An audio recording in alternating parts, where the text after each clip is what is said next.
tau whakamaloa tumua ki alai moto I leanga o lana whainga I mai le ata o wea mo futuna. E whakatilo atu ki a koutou ka sa I le ata nei. Si kau whakalo whatu whoki ki a koutou ka ano o mamata I motu e lua o le tai Pasifika o wea mo futuna ko le tau taina ko I nofo I le whainga taa si mamao me le Europa. Ka eia ni whaasinga nea e koutou mata veri ia I le ata nei si koutou whakamari mai ki ai.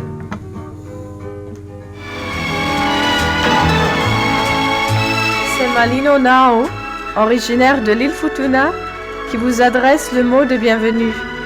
À vous qui allez débarquer sur ce grain de sable, ou si vous préférez, ce caillou du Pacifique.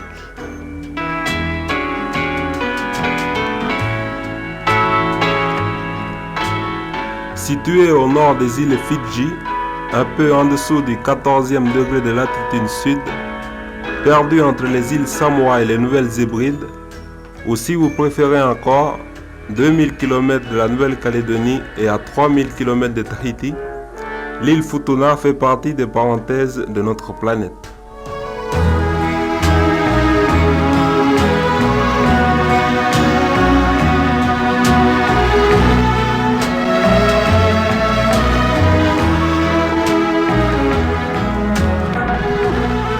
Ce furent les Hollandais qui débarquèrent les premiers chez les Futuniens.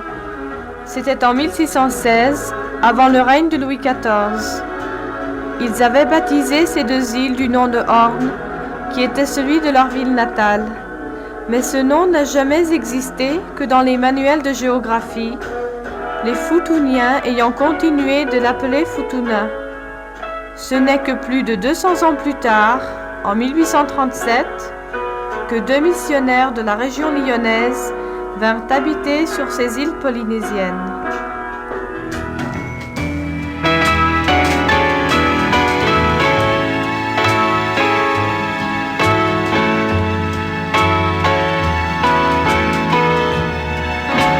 Le temps des corsaires n'est pas encore révolu. Au début de 1970, Futuna n'était touché que par un crasseux cargo tous les 45 jours. Ce navire, qui a commencé à faire la richesse de son armateur, logeait à la même enseigne, sur un pont unique, la volaille, les bovins et les Futuniens revenant de Nouvelle-Calédonie jusqu'au pays natal. Comme à Futuna, il n'y avait pas de quai, le navire mouillait à près d'1 kilomètre du rivage et les denrées, l'essence, les animaux et les hommes étaient débarqués sans transit au ras des vagues. Excellente occasion de prouver que tous les mammifères, sauf l'homme, savent spontanément retrouver l'art de la natation.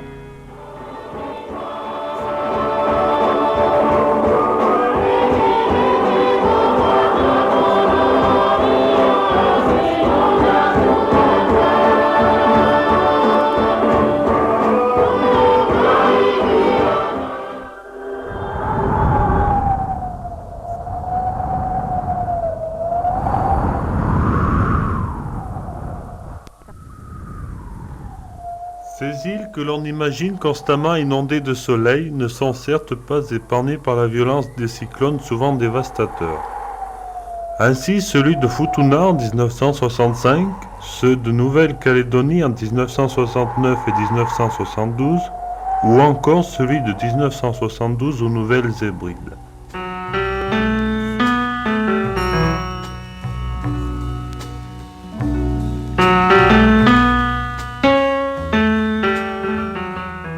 Quand le bateau est reparti, la vie reprend son train-train quotidien. Vie tranquille que celle des Futuniens, vie où, comme en Asie, le temps ne compte guère et où la nature pourvoit abondamment à ses nécessités.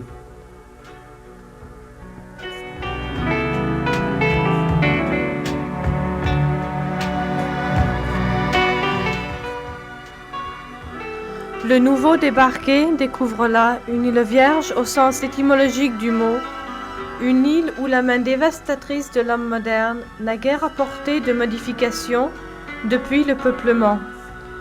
on commence à construire une route entre les districts de Singave et d'Alo. De même, dans la baie de Singave, on lance un quai achevé depuis. Mais les villages aux toits de feuilles séchées n'ont guère été envahis par cette lèpre qu'est la tôle rouillée. Et les gens, drapés dans leurs paréos, restent sympathiques. Les premières semaines se bornent à découvrir les richesses et les beautés de la nature. Puis, peu à peu, on pénètre dans l'intimité du pays, dans son âme plus exactement.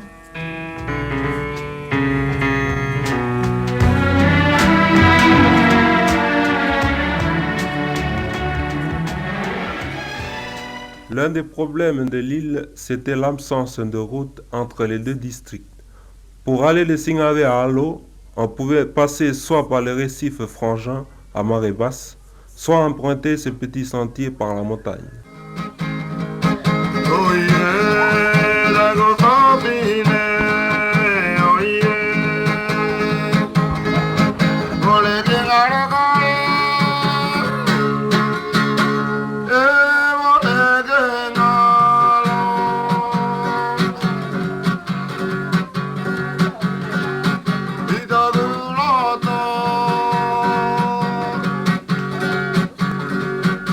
Et quand la mer le permettait, les pirogues à moteur étaient le moyen le plus rapide et le moins fatigant.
Avant l'ouverture de la route entre les deux districts, l'introduction d'une voiture avait commencé à révolutionner la question du transport entre les différents villages du district de Alo.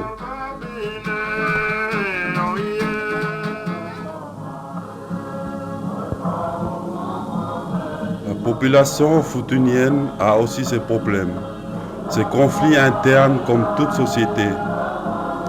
Fidèle à une tradition installée depuis des années, les Futuniens règlent leurs conflits collectifs à la sortie de la messe sur la place de l'église.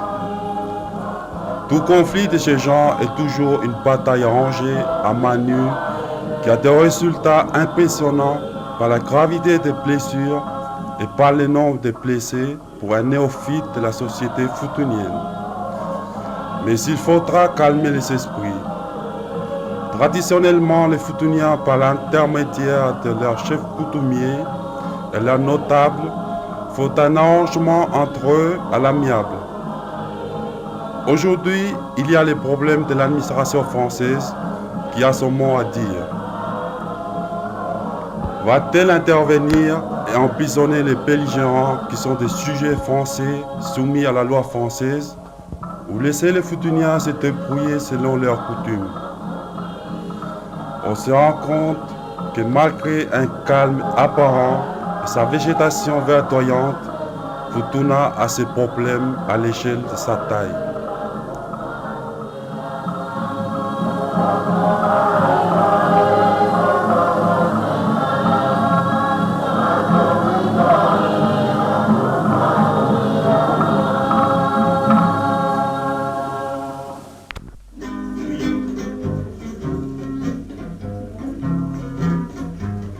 Mon village s'appelle Tawa. Autrefois, les cases ne comportaient pas de murs, uniquement des sortes de nattes tressées en feuilles qui peuvent se rabattre du côté d'où vient le vent ou l'averse. Sa confection est parfaitement adaptée à la nature et au climat des îles du Pacifique tropical. Les familles de 10 personnes et plus y vivent à l'aise. La forme de la case ou falais est ovale et l'alignement de ces falais de part et d'autre de la route dans le village baigné de lumière offre un tableau d'autant plus humain que l'accueil reste toujours la qualité futunienne.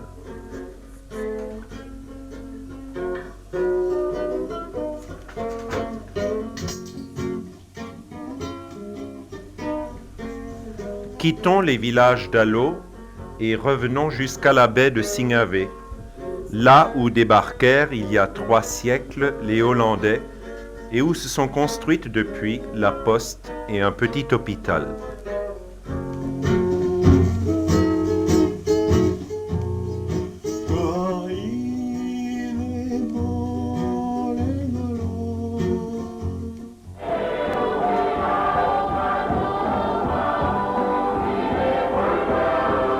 L'une des grandes dates de l'histoire de l'île Futuna a été l'arrivée des missionnaires français catholiques. Ils étaient partis du port du Havre en décembre 1836. Il leur fallut 1 an via Valparaiso et Tahiti pour arriver à destination. Les registres de baptême de 1842 racontent à leur manière la conversion des Futuniens au christianisme. Comme le montrent les couvertures de ces cahiers, la France, de son côté, vivait à l'heure de la monarchie, celle de Louis-Philippe. En 1844, tous les Futuniens étaient baptisés. Ceci explique qu'aujourd'hui l'existence de chapelles, de croix, d'écoles et, ça et là, la présence de religieuses wallisiennes et futuniennes et d'un clergé wallisien.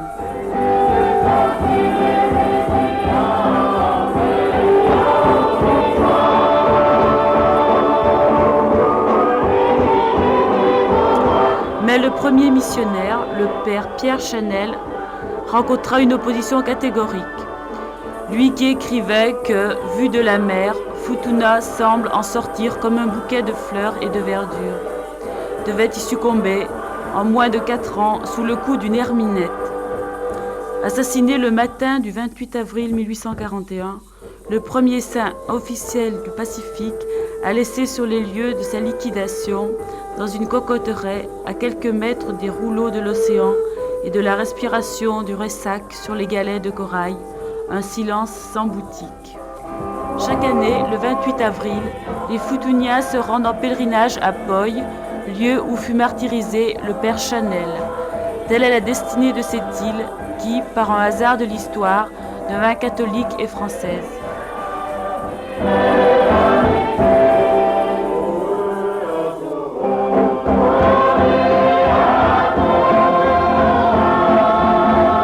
Du sommet du mont Bouquet, point culminant de l'île, 800 mètres d'altitude, on se surprend à rêver à des espaces et à des immensités, ou plus curieusement à des montagnes vosgiennes dont la plaine d'Alsace serait la mer. La légende de Futuna, elle, nous raconte qu'autrefois, les 2 districts d'Alo et de Singave se disputaient pour savoir à qui appartiendrait le mont Bouquet. Ils se mirent d'accord sur la solution suivante. À ceux qui les premiers attraperaient le plus gros poisson et qui l'apporteraient les premiers au sommet du Bouquet, à ceux-là appartiendrait la montagne.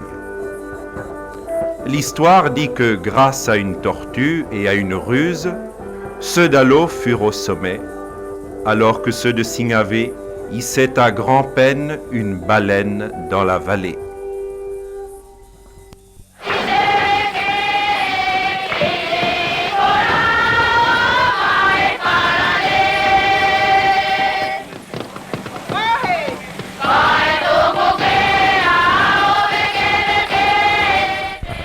En décembre 1970, un pèlerinage exceptionnel fit débarquer à Futuna les Futuniens demeurant en Nouvelle-Calédonie.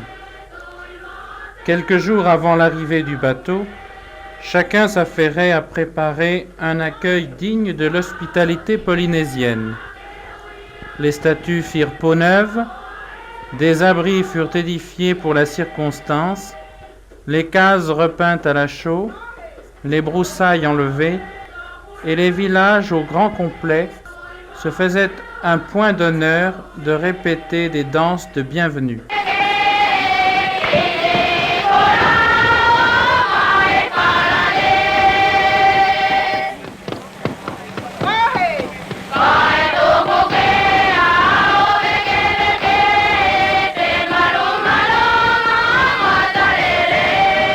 La préparation des feuilles de pandanus pour les fameuses toitures des cases est un véritable art. C'est un travail de groupe.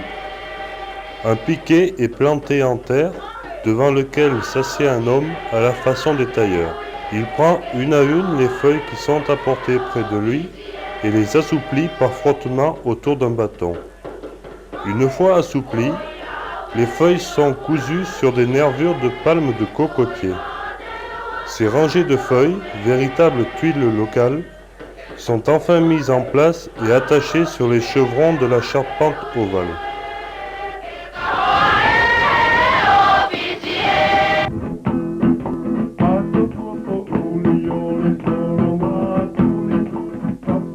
Autre art de Futuna, décoratif celui-là, la confection des tapas.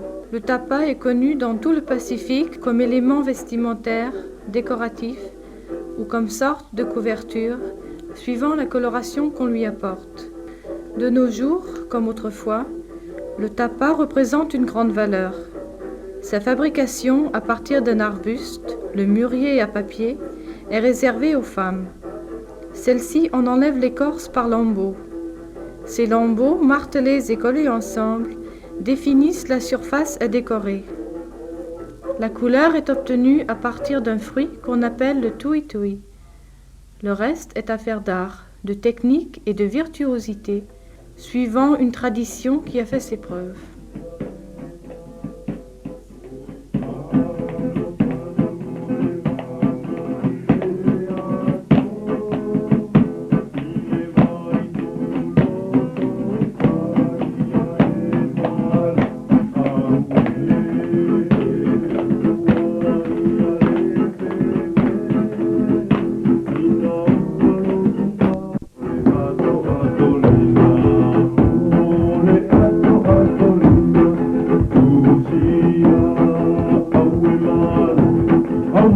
Quand arrivèrent les pèlerins futuniens de 1970, la route entre les deux districts n'était pas encore achevée et l'île venait juste d'être dotée d'une piste d'atterrissage. Mais qu'importe, l'une et l'autre étaient bien en cours d'aménagement, la route sera achevée pour juillet 1972 et le premier avion venait d'atterrir en août 1970, mais c'était un petit avion taxi affrété à gros prix à partir de l'île Fidji. Les pèlerins, eux, les futuniens de Calédonie, ils arrivaient par bateau. Ils seraient accueillis par leur famille futunienne et il était certain qu'ils seraient bien accueillis.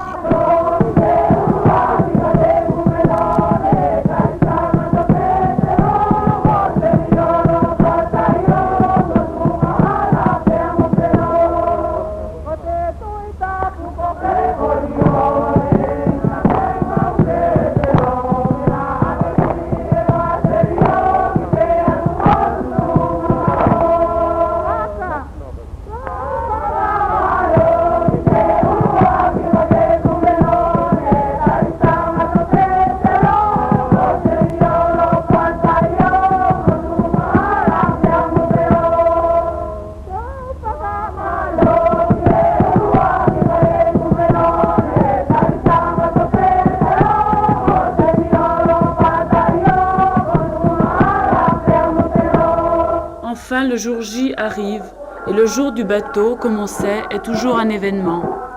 Presque toute la population est là, et la présence des deux rois de Futuna, reconnaissables à leurs pagnes, vestes et cravates noires, donne à cette arrivée une allure de cérémonie.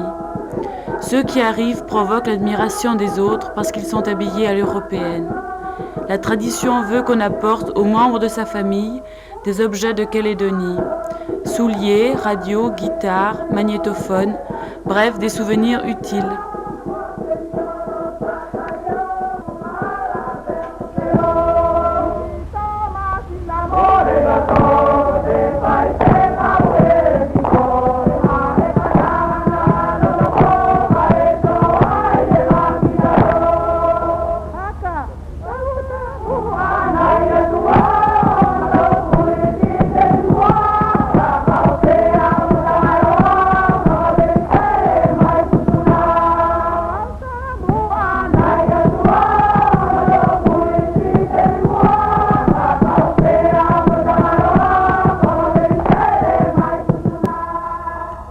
Mais pour nous aussi, le voyage s'achève.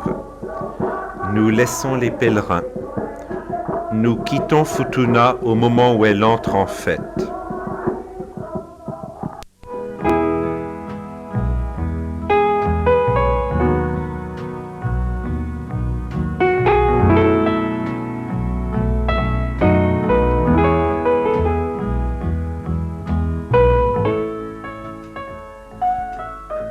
« 1970 s'est passé, mais comme on peut s'en douter, la vie de l'île Futuna, comme la nôtre, continue. Nous laissons 3 étudiants futuniens dire comment. Camilo Ngata.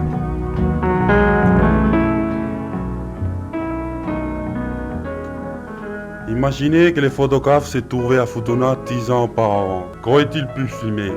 Peut-être pas un théâtre d'aviation, ni une pirogue propulsée par un moteur. Il aurait eu l'impression de se trouver dans un autre monde, car les enfants du village l'auraient pris pour une bête curieuse. Aujourd'hui, il passe presque inaperçu.